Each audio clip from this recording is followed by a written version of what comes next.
Mayor Brandon Johnson is now addressing comments that he made earlier this week when he referred to law enforcement as a sickness. Let's take a listen to what he said Tuesday while discussing President Trump's threats to send the National Guard here.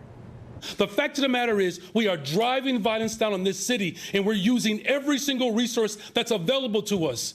Jails and incarceration and law enforcement is a sickness that has not led to safe communities. I'm going to work hard every single day to protect the people who are caught up in violence in this city. Guess why? You want to know why? Because the vast majority of them look like me.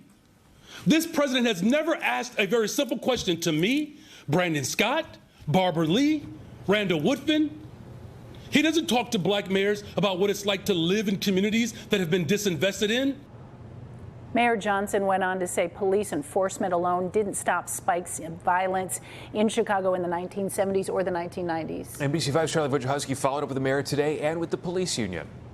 The greatest freaking city in the world, the city of Chicago. Thank you all very much. Chicago Mayor Brandon Johnson not backing away from the comments he made Tuesday. I am trying to eradicate the sickness from this city and from this country. 1, 2, 3.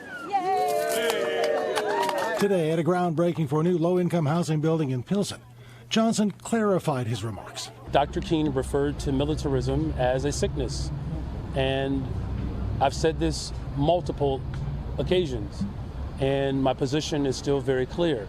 The addiction of jails and incarceration is one that we have to wean ourselves off of. But the remarks have drawn fire from Fraternal Order of Police President John Catanzara, who posted a video of himself standing near Johnson's police-protected home in Austin, calling him a hypocrite. The reality is, if Brandon Johnson was not mayor of City of Chicago and still working for CTU, he'd be picketing, protesting, and demanding defunding of the police department every single chance he got. At this week's budget hearings, the superintendent said his department is looking for ways to cut more than $90 million from its budget. The best way to deal with crime in this country is to invest in people. There's a direct correlation between violence and poverty.